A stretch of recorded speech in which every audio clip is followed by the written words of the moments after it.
Imagine a vast, shimmering blue sea, the fourth largest lake in the world. Picture bustling port towns, fishing boats bringing in their daily catch, families enjoying the beaches.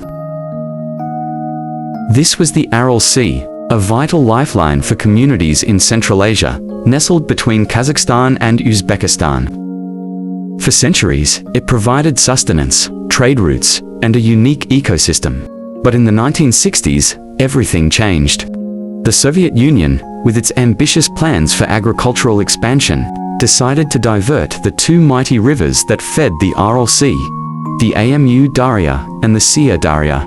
Their goal, to transform the arid plains into vast cotton fields, a crop they called white gold. Massive irrigation canals were built, diverting the river water to quench the thirst of these cotton fields. It seemed like a brilliant solution at the time, a way to boost the economy and bring prosperity to the region. But no one anticipated the devastating consequences for the Aral Sea. The lifeblood of the Aral Sea was slowly choked off. Less and less water reached its shores, and the sea began to recede, year after year. The shoreline retreated, leaving behind a graveyard of stranded fishing boats, rusting in the sand, a haunting testament to what once was. The impact on the local communities was catastrophic. The once thriving fishing industry collapsed, leaving thousands unemployed and facing poverty. The salt concentration in the remaining water skyrocketed, killing off the fish and devastating the local ecosystem. But the story doesn't end there. As the sea dried up, it exposed a vast seabed covered in salt and toxic chemicals, remnants of decades of agricultural runoff and industrial pollution. The winds picked up this toxic dust and carried it across the region, creating devastating dust storms that plagued the surrounding areas.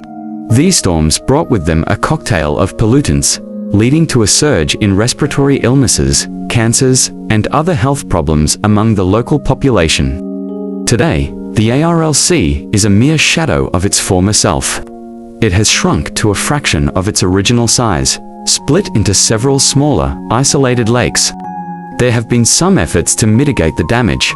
The Ecological Dam, built with international funding, has helped to partially restore the North Aral Sea, bringing some hope back to the region. But the South Aral Sea, the larger part, remains largely desiccated, a stark reminder of the devastating consequences of environmental mismanagement.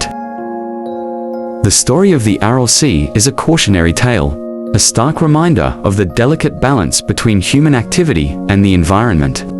It's a story of lost livelihoods, ecological devastation, and the urgent need for sustainable water management and environmental protection.